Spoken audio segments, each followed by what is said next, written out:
South ఆఫ్రికాతో జరిగిన రెండో టీ20లో భారత్ జట్టు ఓటమి పాలైంది. బ్యాటింగ్లోనూ బౌలింగ్లోనూ జట్టు ఆటగాళ్లు ఆశించిన స్థాయిలో రాణించలేకపోయారు. దీంతో తొలి టీ20 మ్యాచ్లో విజయం సాధించిన భారత్ జట్టు రెండో టీ20లో ఘోర ఓటమిని చవిచూసింది. బ్యాట్తో బంతితో విఫలమైన టీమిండియా 51 పరుగుల తేడాతో దక్షిణాఫ్రికా జట్టుపై పరాజయం పాలైంది.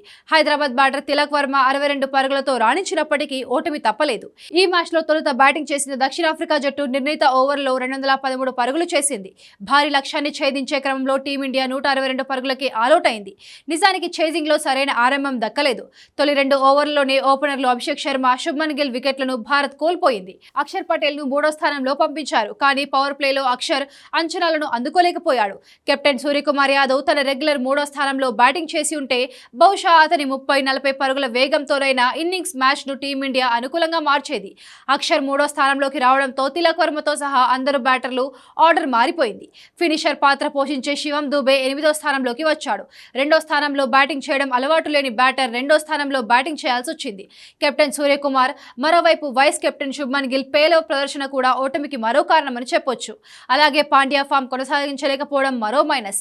తొలి టీ20 మ్యాచ్లో సుడిగాలి ఇన్నింగ్స్తో దక్షిణాఫ్రికా జట్టు ఓటమికి కారణమైన హార్దిక్ పాండ్యా రెండో టీ20 మ్యాచ్లో ఆశించిన స్థాయిలో రాణించలేకపోయాడు. 4 వికెట్లకు 67 పరుగులతో జట్టు ఇబ్బందుల్లో ఉన్న పరిస్థితుల్లో బ్యాటింగ్కు వచ్చిన హార్దిక్ నెమ్మదిగా ఆడాడు. అతడు 23 బంతుల్లో కేవలం 20 పరుగులు మాత్రమే చేసి అవుట్ అయ్యాడు. హార్దిక్ వేగంగా ఆడుతూ పరుగులు రాబట్టి ఉంటే భారత జట్టు విజయానికి చేరువయ్యేది. భారత ఓటమికి తొలి ఇన్నింగ్స్లోనే పునాది పడింది. జట్టులోని ఇద్దరు ప్రధాన టీ20 ఫాస్ట్ బౌలర్లు జస్ప్రీత్ బుమ్రా, హర్షదీప్ సింగ్ పూర్తిగా విఫలమయ్యారు. వీరిద్దరూ కలిసి 99 పరుగులు సమర్పించుకున్నారు.